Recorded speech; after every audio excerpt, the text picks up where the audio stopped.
Bismillahirrahmanirrahim. Alhamdulillahirabbil alamin wa sallallahu wasallam ala sayyidina Muhammadin asyrafil mursalin wa ala alihi wa sahabatihi at-tayyibin at-tahirin. Allahumma la sahla illa ma ja'altahu sahla wa anta taj'alul hazna idza syi'ta sahla. Allahumma 'allimna ma yanfa'una wanfa'na bima 'allamtana wa zidna ilma ya rabbal alamin.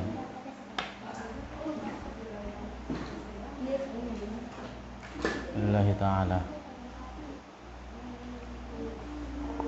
Bismillah. Qala al-muallif rahimahullah. Mas'alatun al-wahhabiyatu tukaffiru man yu'alliqu ala sadrihi hirzan.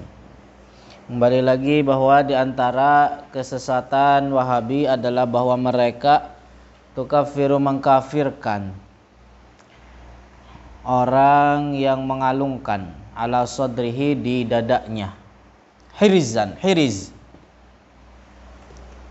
Mana yang punya hiriz?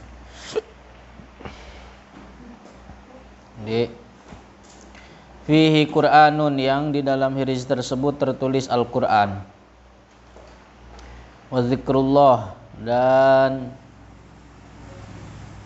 zikir atau nama-nama Allah.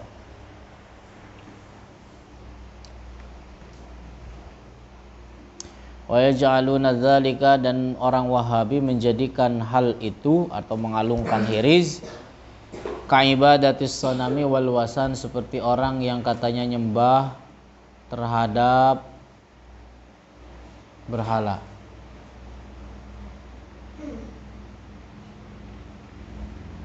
Apa sih?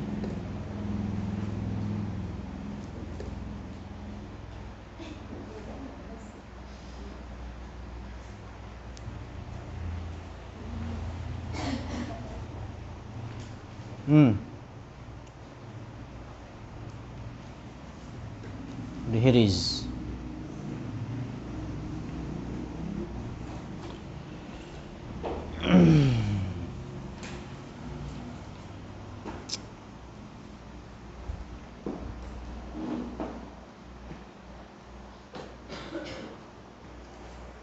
Terus ar-raddu, bantahan. Kana sahabatu radhiyallahu anhum, mana para sahabat radhiyallahu anhum, yu'allikul huruza, mereka mengalungkan hiriz, wa ta'awidha, sama dan ta'awidh. Jadi kertas, di dalam kertas tersebut bertuliskan ayat-ayat Al-Qur'an, nama-nama Allah, kemudian dikalungkan ala anaqi auladihim, di anak atau di leher anak-anak mereka. Mimman lam yablughu, dari mereka anak-anaknya para sahabat yang belum baligh. Paham itu? Jadi kebiasaan para sahabat adalah bahwa mereka mengalungkan hiriz. Jadi hiriz itu begitu, paham hiriz? Kertas atau media lain yang di dalamnya tertulis ayat-ayat Al-Qur'an atau nama-nama Allah, kemudian dikalungin. Itu jadi kebiasaan para sahabat mengalungkan hiriz di leher anak-anak mereka yang belum baligh.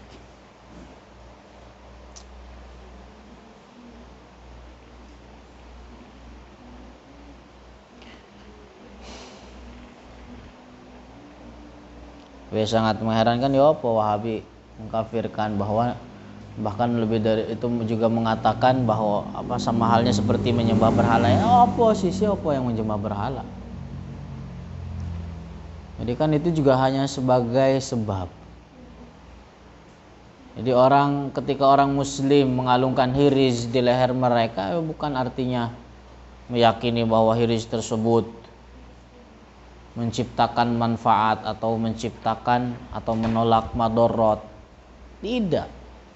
Yang menciptakan bahaya, yang mendatangkan manfaat hanyalah Allah. Itu semua hanya sebab. Bagaimana kita sakit, kita minum obat. Ya obat tidak menciptakan sembuh. Tapi apa? Sebab. Ada orang yang sakit, tapi dia malah memperbanyak baca kulhu atau al-ikhlas, sembuh sakitnya. Sama, sebab. Malah memperbanyak baca al-ikhlas misal. Yang menciptakan sembuh siapa? Allah. Ya itu.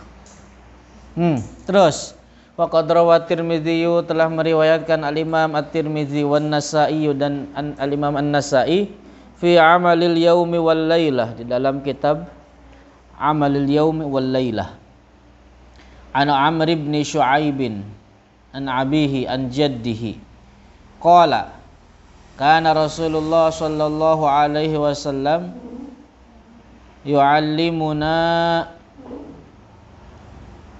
kalimatin, bahwa Rasulullah itu mengajarkan kepada kita bacaan, kalimat bacaan, naquluhunna, yang kita ucapkan bacaan-bacaan tersebut indan naumi minal faragh, ketika indan naumi minal faza'i, ketika tidur atau ketika terbangun tengah-tengah tidur. Jadi misalkan orang tidur kemudian tengah-tengah tidur tersebut terbangun, apa dibacanya? Fi riwayati Ismaila idza fazi'a ahadukum, ketika terbangun dari tidur salah satu dari kalian, falyaqul, hendaknya membaca a'udzu bikalimatillahi tammati min ghadabihi wa iqabihi wa min syarri ibadihi wa min hamazatis syayatini ay yahdurun. Itu diajarin oleh Rasulullah kalau terbangun dari tidur baca a'udzu bikalimatillahi tammati min ghadabihi wa iqabihi wa min syarri ibadihi wa min hamazatis syaitani ay yahdurun. Maka Abdullah bin Amrin yu'allimuha, kemudian apa yang terjadi? Abdullah ibn Amr yu'allimuha, mengajarkan bacaan ini, man balagha min banihi, terhadap anak-anaknya yang sudah baligh, sudah beranjak baligh, diajarkan doa ini, diajarkan kalimat ini agar dibaca. An yaqula inda naumihi, ketika hendak tidur. Wa man lam yablugh, dan adapun anaknya yang belum baligh, kata baha, kemudian ditulis kalimat tersebut, summa allaqaha fi unuqihi, kemudian dikalungkan kepada anaknya yang belum baligh gitu. Itu perbuatan para sahabat. Berani itu orang Wahabi mengkafirkan Abdullah ibn Amr. Berani. Agak. Hasanahul Hafidh Ibnu Hajarin fil Amali. Hadis ini dinilai hasan oleh Al-Hafidh Ibnu Hajar. Paham hiriz? Ada yang punya hiriz? Mana hiriz yang nggak ada yang bawa? Aduh. Kayak beli. Buat. Nggak usah. Di hiriz. Terlebih lagi apa ya istilahnya?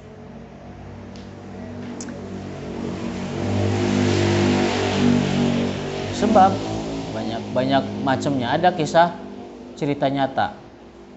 Ada seorang sufi terkemuka namanya Zunnun Al-Misri. Tahu Imam Zunnun Al-Misri?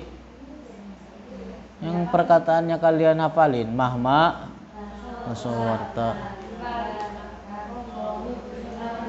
Nah, itu perkataan Al-Imam Zunnun Al-Misri. Apa yang terjadi? Beliau itu seorang sufi terkemuka. Ada orang kesurupan datang kepada Zunnun, ditulisin di jidatnya huruf nun doang, langsung sehat, langsung normal lagi. Keesokannya lagi ada yang kesurupan lagi, didatengin lagi sama beliau, tapi lagi nggak ada. Biasa kan, bahasa kitanya mah kiai begitulah, punya murid-murid, punya santri begitu. Didatengin lagi besoknya, ada orang kesurupan datang lagi, tapi beliau lagi nggak ada. Ada muridnya pengen ngikutin gurunya itu, nulis nun, ditulis sama muridnya, ditembalin itu sama jinnya, an-nun huwa nun wal katibu laisa nun wal katibu laisa zunnun. Jadi nunnya mah iya huruf nun, tapi yang nulisnya bukan zunnun. Nunnya mah iya huruf nun, tapi yang nulisnya, jadi yang buat hadis itu ya bukan sekedar tulisan, bukan sekedar apa? Iya, bukan sekedar tulisan doang, tapi yang membuatnya adalah orang yang soleh, bertakwa. Tulisannya benar, ada kaidah-kaidahnya tersentuh, ada ijazahnya, dan seterusnya. Jangan coba-coba